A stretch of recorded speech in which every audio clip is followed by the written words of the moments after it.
नमस्कार दोस्तों, स्वागत है आपका फिर से एक नई वीडियो में। तो दोस्तों, मेरे एक सब्सक्राइबर ने हाल ही के मेरा जो इससे पिछला वाला वीडियो है उस पर एक कमेंट किया था एक सब्सक्राइबर ने। उसमें उन्होंने ये बताया था कि वो है बीएसएनएल कर्मचारी, ठीक है। वो बीएसएनएल के तहत आते हैं, यानी कि आईडीए पैटर्न्स पर, ठीक है। तो वो यहाँ पर मुझसे जवाब चाहते हैं कि क्या उनको 7th सीपीसी का लाभ मिलेगा या नहीं, जो कि केंद्र सरकार से सीधा मिलता है, ठीक है। यहाँ पर 3rd पीआरसी भी लागू होने वाला है और इन फ्यूचर 8 पे कमीशन भी लागू होने वाला है, ठीक है।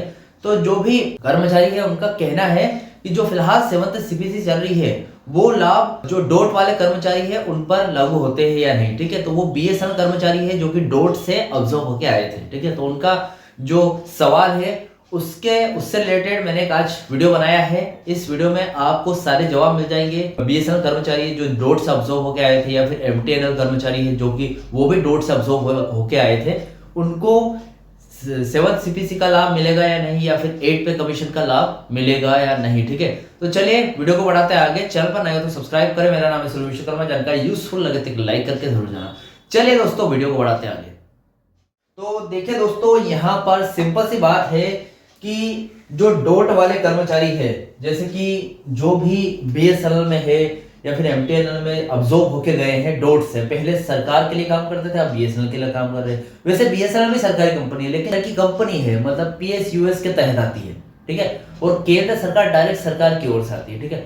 तो यहाँ पर जो डोट वाले कर्मचारी है जो कि बीएसएनएल से ऑब्जर्व होके डोट से ऑब्जर्व होके बीएसएनएल में आए थे, तो यहाँ पर मेरे सब्सक्राइबर का कहना है कि डोट वाले जो कर्मचारी है उनको 7th सीपीसी का लाभ मिलेगा या नहीं, वो देखेंगे वीडियो में, ठीक है। तो मैं आपको पॉइंट बाय पॉइंट समझाऊंगा। पहला पॉइंट हमारा ये रहेगा, 3rd पीआरसी या 7th सीपीसी किसका लाभ मिलेगा उनको।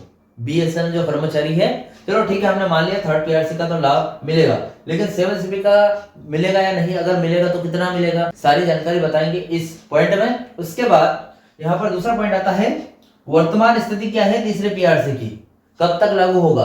क्योंकि देखिए, अगर 3rd पीआरसी का लाभ मिलता है तो 3rd पीआरसी लागू होना जरूरी है, ठीक है। तो वो कब तक लागू होगा, फिलहाल क्या उसकी कंडीशन चल रही है, क्या प्रोसेस चलेगी, वो जानेंगे, ठीक है। वो लास्ट में सबसे ज्यादा इंपॉर्टेंट पॉइंट है पेंशन से रिलेटेड, क्योंकि सबसे ज्यादा जो डोट वाले कर्मचारी है उनकी कड़ी अटकी कहाँ है, पेंशन पर, ठीक है।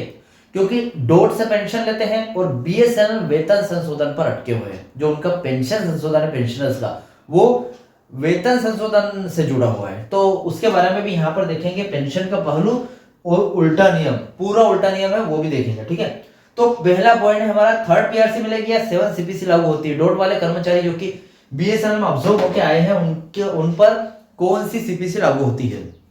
बीएसएनएल एक सार्वजनिक क्षेत्र का उपक्रम यानी कि पीएसयू, और इसके कर्मचारी डोट से अवशोषित कर्मचारी सहित जो आईडीए पे स्केल पर काम करते हैं के वेतन संशोधन के लिए तीसरी पीआरसी की सिफारिशें लागू होती है, ना कि 7वां सीपीसी। तो भैया आपका जवाब तो आपको यही मिल गया है, लेकिन फिर भी इसकी बहुत सारी कड़ियां हैं जो आपको जानना बहुत ज्यादा जरूरी है। बहुत सारे इससे रिलेटेड सवाल हो सकते हैं, तो पूरा वीडियो जरूर देखना।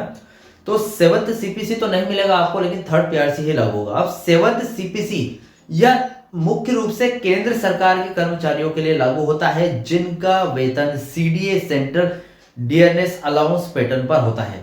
डोट से अवशोषित बीएसएनएल कर्मचारी आईडीए यानी कि इंडस्ट्रियल डियरनेस अलाउंस पैटर्न पर होते हैं, इसलिए 7th सीपीसी उन पर सीधे लागू नहीं होता। देखिए, पहले सरकार के लिए काम करते थे आप, अगर आप डोट कर्मचारी हो जो डोट से ऑब्जर्व होके बीएसएनएल या एमटीएनएल में आए हो, ठीक है। तो पहले सरकार के लिए काम करते थे, यानी कि आप सीडीए पैटर्न पर काम करते थे। अब जो 7वें सीपीसी के बारे में समझते हैं, यह मुख्य रूप से केंद्र सरकार के कर्मचारियों के लिए लागू होता है जिनका वेतन सीडीए यानी कि सेंट्रल डियरनेस अलाउंसेस पैटर्न पर होता है। अब डोट से अवशोषित बीएसएनएल कर्मचारी IDA industrial dearness allowance pattern पर है, इसलिए उन पर 7वां सीपीसी लागू नहीं होता है। देखिए, इनका कहने का मतलब यह है कि पहले आप डोट में काम करते थे, यानी कि सरकारी कंपनी में काम करते थे, ठीक है। वहां से ऑब्जर्व होके आप बीएसएनएल में आए या फिर एमटीएनएल में गए, ठीक है। मतलब आप पहले सीडीए स्केल पर काम करते थे, सीडीए पैटर्न पर काम करते थे, अब आईडीए पैटर्न पर काम करते हो, ठीक है। अब ये जो बीएसएनएल कंपनी है या एमटीएनएल कंपनी है, ये आईडीए पैटर्न पर आती है क्योंकि ये पीएसयूएस कंपनी है, ठीक है। मतलब सरकार के अधिग्रहण वाली कंपनियां, मतलब सरकार का हस्तक्षेप है उनमें, ये तो सरकारी लेकिन कंपनी है, ठीक है। लेकिन जो केंद्र सरकार है वो सीडीए पैटर्न पर काम करते हैं, ठीक है। जो भी सीडीए पैटर्न के अंतर्गत आते हैं वो केंद्र सरकारी कर्मचारी है। अब आप डोट में थे पहले तो सरकारी थे, लेकिन डोट से अब्जॉर्ब होकर बीएसएनएल में आ गए हो तो मतलब आप आईडीए पे स्केल पर अभी फिलहाल काम करते हो। वैसे मैंने सीडीए और आईडीए के बारे में एक इसके पहले वाले वीडियो में बताया है, आप डिटेल वीडियो देख सकते हैं। लेकिन फिलहाल अभी ये जानकारी देखते हैं। अब यहाँ पर तीसरा पीआरसी की बात आती है। यह सीपीएसई यानी कि पीएसयूएस के कर्मचारियों के वेतन संशोधन के लिए है। बीएसएनएल कर्मचारी का वेतन संशोधन पिछला सेकंड पीआरसी भी इसी के तहत हुआ था। डोट से अवशोषित बीएसएनएल कर्मचारी थर्ड पीआरसी के दायरे में आते हैं, ठीक है। अब जो डोट से अवशोषित हो गया, आप बीएसएनएल या फिर एमटीएनएल में आए हो, तो वो जो कर्मचारी है, डोट वाले कर्मचारी जो अवशोषित हुए हैं, वो बीएसएनएल थर्ड पीआरसी के अंतर्गत आते हैं या फिर उनके दायरे में आते हैं, तो उनको थर्ड पीआरसी लागू होगा उन पर। और जो 7th सीपीसी या फिर 8th सीपीसी की बात आती है तो ये केंद्र सरकार के कर्मचारी पर लागू होता है। अगर आप अभी भी डोट में काम कर रहे होते तो केंद्र सरकार के कर्मचारी हो जाते, यानी कि आप पर भी 7th सीपीसी चल रहा है फिलहाल की स्थिति में, वो लागू होता और आने वाले समय में 8th सीपीसी लागू होता, ठीक है। दूसरा पॉइंट हमारा है वर्तमान स्थिति कौन से तीसरे पीआरसी की फिलहाल कंडीशन क्या है, क्या लागू हो रहा है या नहीं हो रहा है, वो जानना बहुत जरूरी, ठीक है। 1/1/2017 से लागू होने वाली तीसरी पीआरसी की सिफारिशें बीएसएनएल कर्मचारियों के लिए अभी तक नवंबर 2025 तक लागू नहीं की गई है। सामर्थ्य खंड, अब यहाँ पर देखिए एक शर्त भी है जो कि सरकार की है, मतलब या फिर डोट की है, आप मान सकते हैं, जिसको अफोर्डेबिलिटी क्लोज कहते हैं उस शर्त को। अब पीआरसी की सिफारिशें में अक्सर एक शर्त होती है, सीपीएसई पीएसयू में वेतन संशोधन तभी लागू होगा जब कंपनी की वित्तीय स्थिति निर्धारित मानदंडों जैसे कि लाभप्रदता को पूरा करती हो। जैसे कि कंपनी को पिछले 3 साल से जो प्रॉफिट है वो दिखाना पड़ता है, अगर लॉस है तो आप थर्ड पीआरसी लागू नहीं कर सकते। अगर प्रॉफिट है पिछले 3 साल से, कंपनी प्रॉफिट में है, तो आप थर्ड पीआरसी लागू कर सकते हो। कुछ इस तरह की शर्त है, ठीक है। अब बीएसएनएल लंबे समय से वित्तीय घाटे में चल रहा है, जिसके कारण दूरसंचार विभाग ने तीसरी पीआरसी की सिफारिशों को लागू नहीं किया है, क्योंकि यह सामर्थ्य खंड अफोर्डेबिलिटी क्लोज को पूरा नहीं कर पाया, ठीक है। अब यहाँ पर बीएसएनएल यू की तरफ से कुछ डिमांड भी है, संघर्ष भी चल रहा है इस चीज को लागू करने के लिए। देखिए क्या है, बीएसएनएल के कर्मचारी यानी कि संघ यूनियन लगातार तीसरी पीआरसी को लागू करने की मांग कर रहे हैं। अब इसके लिए अफोर्डेबिलिटी क्लोज को या तो हटाना पड़ेगा या फिर कोई छूट की मांग है, ठीक है। उनका तर्क यह है कि इसे अफोर्डेबिलिटी क्लोज को हटाकर केंद्र सरकार के हस्तक्षेप से लागू किया जाना चाहिए। देखिए पहले क्या है, बीएसएनएल मैनेजमेंट मान नहीं रही है, ठीक है। अब बीएसएनएल यू डिमांड कर रही है कि या तो भैया जो अफोर्डेबिलिटी क्लोज है, जो आपकी शर्त है, उसको हटा दो, क्योंकि बीएसएनएल अभी फिलहाल घाटे में चल रही है। अगले 5 साल तक अगर घाटे में चली तो क्या थर्ड पीआरसी लागू नहीं करोगे? तो इसलिए या तो अफोर्डेबिलिटी क्लोज को हटा दो या फिर केंद्र सरकार के हाथ में सौंप दो कि भैया वो दे थर्ड पीआरसी। बीएसएनएल हाथ ऊंचे कर लो और केंद्र सरकार के ऊपर छोड़ दो, तो कुछ ऐसा मामला आ रहा है। यहाँ पर तीसरा पॉइंट आता है पेंशन का पहलू, जो कि उल्टा नियम है पूरी तरीके से, मतलब जो कि बहुत ज्यादा इंपॉर्टेंट है आपके लिए जानना। जो भी डोट वाले कर्मचारी है, जो भी डोट वाले पेंशनर्स है, देखिए कर्मचारी बाद में रिटायरमेंट के बाद पेंशनर ही बनेंगे, ठीक है। तो उनको भी जानना बहुत जरूरी है कि आप कर्मचारी हो, आप पेंशनर्स आगे बनने वाले हो या फिर 1-2 साल में रिटायर होने वाले हो, तो आपके लिए बहुत ही बड़ी दिक्कत की वाली बात, बहुत ही बड़ी दिक्कत वाली बात है, क्योंकि आप एक सरकारी मामले में भी उलझे हो और दूसरी तरफ बीएसएनएल के मामले में भी उलझे हो, ठीक है। पेंशन में ऐसा होता है कि जो भी डोट वाले कर्मचारी है उनको पेंशन डोट देती है, लेकिन उस पेंशन का आधार बीएसएनएल तय करती है कि कौन से यहाँ पर फिटमेंट फैक्टर पर आपको पेंशन मिलने वाली है, या फिर वेतन संशोधन बीएसएनएल के माध्यम से होता है। उसका एक डिटेल वीडियो मैंने चैनल पर अपलोड करके रखा है, आप चेकआउट कर सकते हैं। देखिए यहाँ पर समझ लेते हैं डोट से अवशोषित कर्मचारियों की विशिष्टता। बीएसएनएल में डोट से अवशोषित कर्मचारी के लिए एक महत्वपूर्ण अपवाद पेंशन संबंधित है।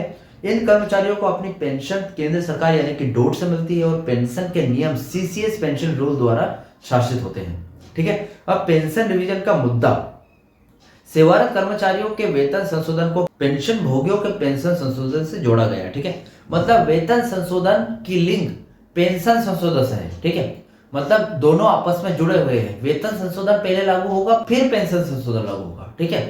तो यहाँ पर दोनों जुड़े हैं आपस में। कुछ संगठन और पेंशन भोगी मांग करते हैं कि उनकी पेंशन को 7वें सीपीसी के अनुरूप संशोधित किया जाए, क्योंकि वे केंद्र सरकार के पेंशन भोगी है।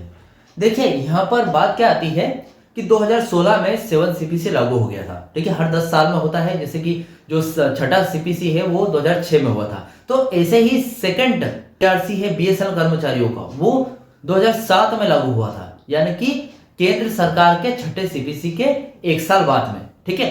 अब यहाँ पर हर 10 साल में लागू होता है सीपीसी, जो भी वेतन आयोग है हर 10 साल में होता है। तो केंद्र सरकार के कर्मचारियों का वेतन आयोग 2006 में हुआ था, छठा वेतन आयोग, तो उस हिसाब से 10 साल में 7वां वेतन आयोग 2016 में हो गया, ठीक है, लागू हो गया। लेकिन यहाँ पर थर्ड पीआरसी की बारी आई, यानी कि 2007 में सेकंड पीआरसी यहाँ पर लागू हुआ था।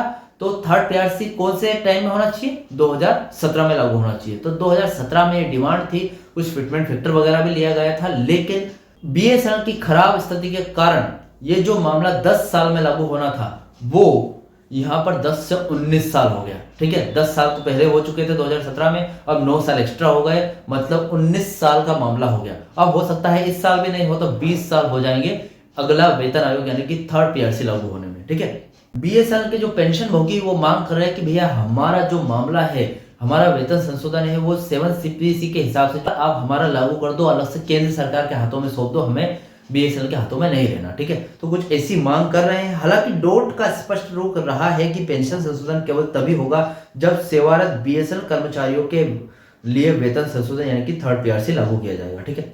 अब डोट स्पष्ट कह रहा है भैया कि जब तक वेतन संशोधन लागू नहीं होगा तब तक पेंशन संशोधन भी नहीं होगा आपका, ठीक है। मतलब सबसे पहले थर्ड पीआरसी बीएसएनएल कर्मचारियों के लिए, उसके बाद पेंशन वाली थर्ड पीआरसी बाद में लागू होगी। पेंशन का भी मुद्दा जो 7वें सीपीसी से प्रभावित होने की मांग रखता है, लेकिन कार्यान्वयन थर्ड पीआरसी लागू पर निर्भर करता है। देखिए एकदम उल्टा नियम है यहाँ पर देखा जाए तो, यहाँ पर 7वें सीपीसी से प्रभावित होने की डिमांड रख रहा है, ठीक है, वेतन संशोधन, ठीक है। लेकिन यहाँ पर जो कार्यवाही लागू करना है वो थर्ड पीआरसी पर निर्भर करता है कि थर्ड पीआरसी होगी उसके बाद लागू होगा आपका वेतन संशोधन, ठीक है।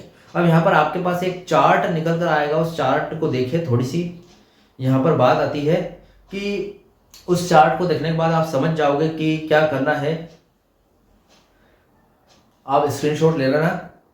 इसमें बताया गया है कि 7 सीपीसी है, तीसरा पे कमीशन है, उसके बाद स्थिति है दोनों की, ठीक है। वेतन संशोधन दोनों में 7 सीपीसी तो लागू हो चुका है, लेकिन थर्ड पीआरसी लागू नहीं हुआ है। यहाँ पर सीधी बात आती है, बीएसएनएल के डोट अवशोषित कर्मचारियों को तीसरा पीआरसी का लाभ मिलना चाहिए, लेकिन कंपनी की घाटे में होने के कारण यह पेंडिंग है। 7 सीपीसी उनके वेतन या पेंशन पर सीधे लागू नहीं होता, हालांकि पेंशन संशोधन के लिए 7वां सीपीसी के लागू में मांग उठती रही है, ठीक है। मतलब देखिए यहाँ पर देखा जाए तो अगर आप एक कर्मचारी हो तो 7वां पे कमीशन आप पर लागू नहीं होगा, लेकिन आप अगर एक पेंशनर हो बीएसएनएल में, डोट वाले पेंशनर हो, तो हो सकता है 7 सीपीसी का लाभ आपको मिल जाए, क्योंकि इसकी जो भी डिमांड वगैरह है वो यूनियन की तरफ से उठती रही है कि भैया जो पेंशन भोगी है उनको अगर डोट से पेंशन मिलती है तो उनका पेंशन संशोधन भी डोट ही करेगा, ना कि बीएसएनएल। भले वो घाटे में जा रही हो, फायदा में जा रही हो, कोई मतलब नहीं है उससे, हमारा पेंशन संशोधन वहीं से होना चाहिए, डोट से, ठीक है। तो फिलहाल आपको आपका जवाब मिल गया होगा कि आप अगर कर्मचारी हो तो आपको सीधा 7 सीपीसी का लाभ नहीं मिलेगा, ठीक है। थर्ड पीआरसी के लिए थोड़ा सा वेट कर सकते हैं आप, थर्ड पीआरसी जल्दी ही लागू होने वाली है, क्योंकि जब थर्ड पीआरसी लागू हो जाएगी तो पेंशन संशोधन भी जल्दी ही लागू होगा, ठीक है। तो फिलहाल इस जानकारी से रिलेटेड कोई भी डाउट क्वेश्चन वगैरह हो तो मुझे कमेंट बॉक्स में कमेंट कर सकते हैं। वीडियो अच्छा लगा तो वीडियो को लाइक कमेंट से जरूर करें। मिलते हैं दोस्तों नेक्स्ट वीडियो में। सी यू सून।